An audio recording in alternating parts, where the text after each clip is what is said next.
With this session update, I'm Shannon Lurkey. The Senate Human Services Reform Committee held the first hybrid hearing with in-person testifiers since the COVID-19 pandemic derailed normal life last March.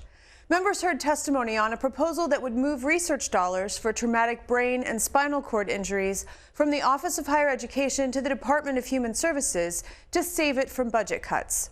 The proposal also seeks to increase the funding from $3 million a year to $5 million. Here are some highlights from this meeting. We're back. We're not the first committee to be hybrid, but we do have the first human testifiers in front of us, and amazing testifiers at that. There are 1.3 million Americans that are living with paralysis from spinal cord injury, and they were all told that their paralysis is permanent, but medical science is changing that. And so much of the medical science and research is being done right here in Minnesota. In 2015, the legislature passed funding grants of $3 million a year to go towards the spinal cord injury and traumatic brain injury research. Our state is now a world leader in this area, and we've made a difference in many people's lives, and we need to continue this research to get the treatments to so many more who are living with paralysis. And much of this research is just being done down the road at Mayo Clinic.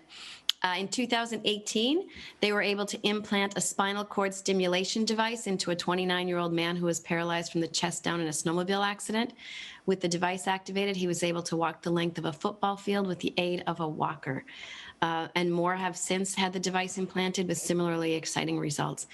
The research is going to continue if there's funding, and this was just the first step. In this bill that we are looking at today, there's money for the spinal cord injury and traumatic brain injury grant program. The money for the research that was done at the Mayo Clinic was actually through that grant program with collaborations with other foundations, including the Jack Jablonski Believe in Miracles Foundation. We all remember Jack Jablonski's accident playing in a Minnesota State high school hockey game that left him paralyzed from the chest down, much like Rob and Jake that are going to be testifying coming up here. But Jack and many of you, especially you, Senator Abler and Senator Hoffman, have been huge advocates for the research, along with Jack and Matt that's going to be coming up to speak too. So the reason for this bill is last week when the governor came out with his budget proposal, it was extremely upsetting that he cut all funding to this spinal cord injury and traumatic brain injury research grant program. We had allotted in 2015 $3 million per year. And like I said, this program has been extremely successful.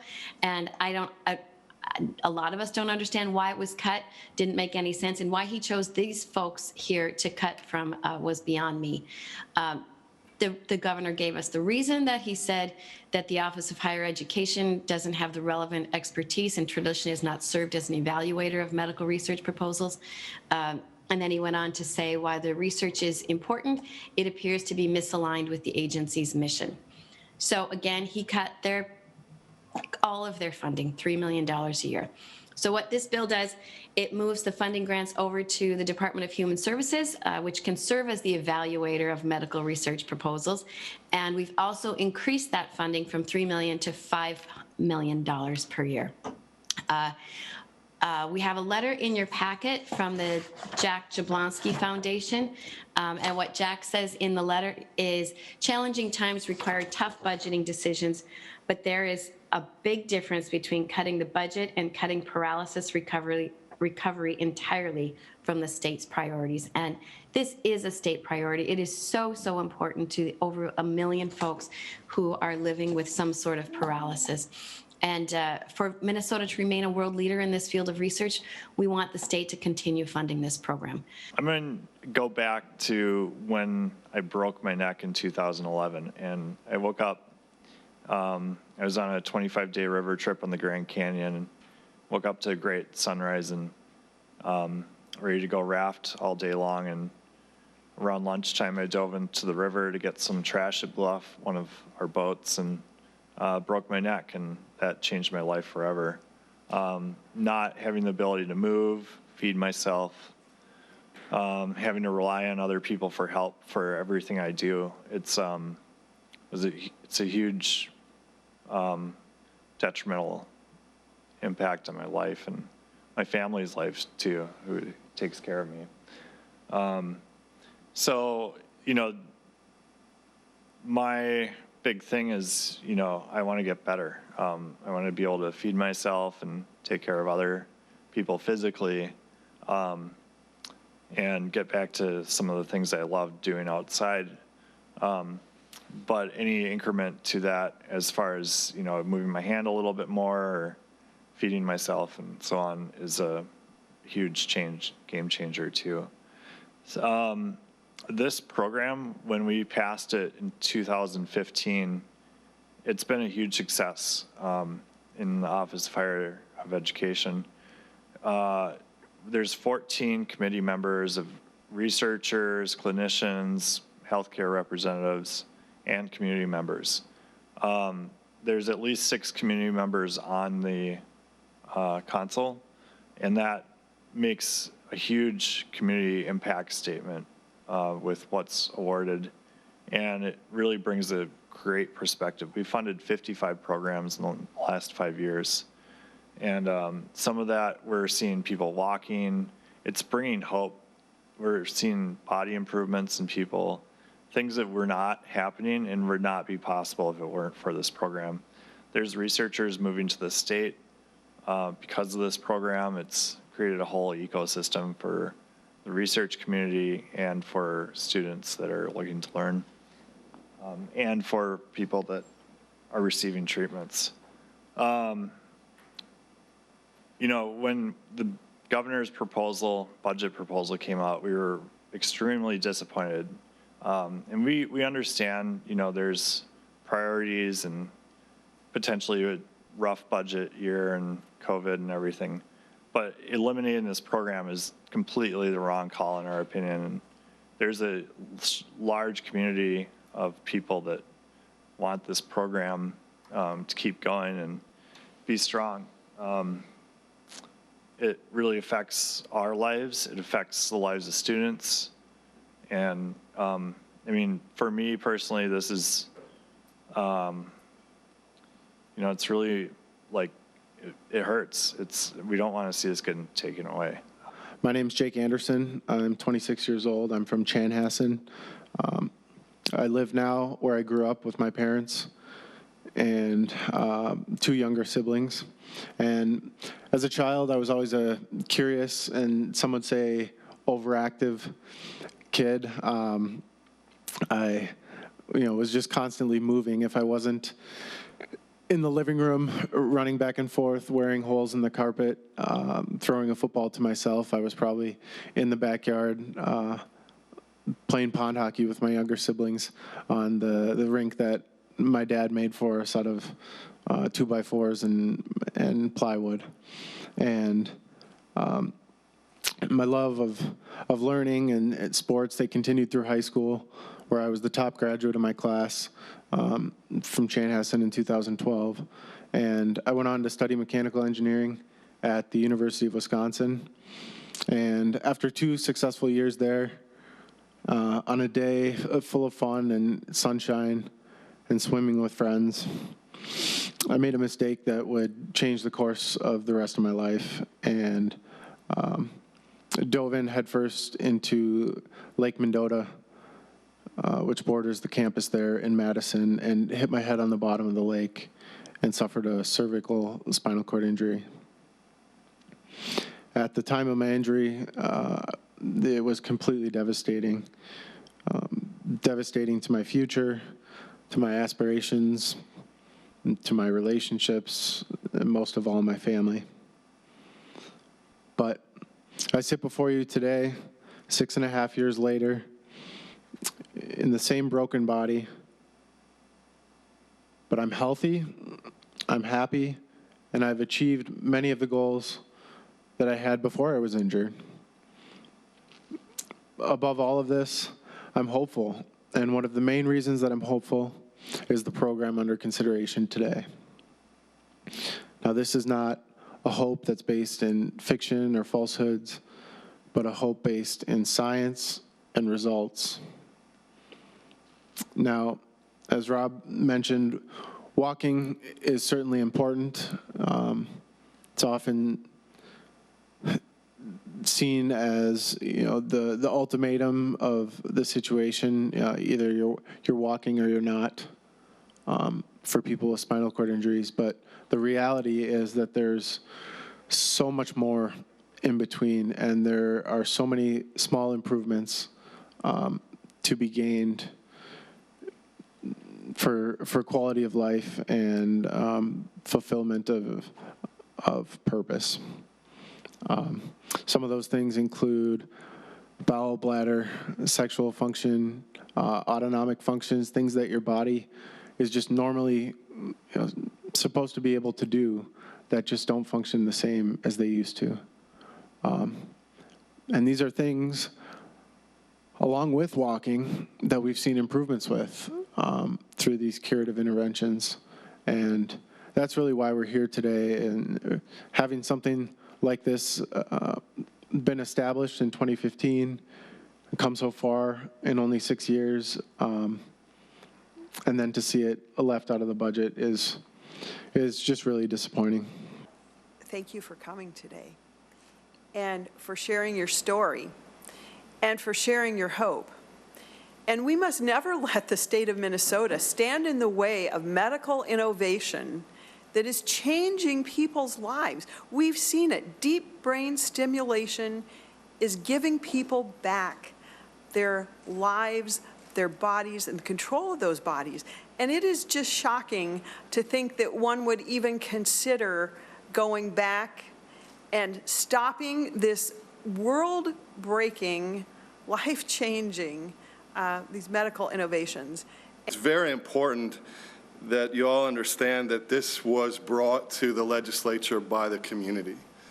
This was the brainchild of the spinal cord injury and traumatic brain injury community. We brought it forward. It wasn't brought forward by the University of Minnesota, the Mayo Clinic, or HCMC, or anybody else. We've partnered with them. But that's very important because in the governor's description of why this was defunded, there was a comment about lacking the expertise to assess research proposals like this, which I don't believe is true in higher education or any other sort of body in the state of Minnesota. But most importantly, the key element that we brought forward, which we believe is why this program is working, is that the community is represented on the advisory board with the expertise of living with the injury. I have a son who has a spinal cord injury, so I'm father to a son with an injury very much similar to Rob and Jake's. I have had the opportunity to sit on that advisory board because I bring the expertise of living in close proximity to the injury in collaboration with those who research the injury and those who treat the injury. This is a key element as to why this program has worked and why specifically it has accelerated particular discoveries into human relevance.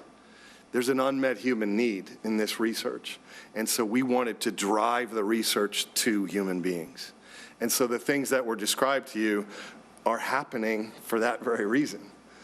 That's why this program is so critical and fundamental, and that should not be taken away from our community, because we're sort of the engine of its success. We did a lot of homework. There are other states that had funding mechanisms like this. We created one very specifically to work and to do what we intended it to do, and it is doing that. So things like Rob described and Jake described, people in the HCM study, the East End trial. There's a woman, almost 7 years post-injury complete paralysis, had her first orgasm since being injured. So that sexual function returned and has continued. That's enormous for people with paralysis who cannot feel or have particular functions, bowel, bladder, sexual function, beyond the ability to stand, walk.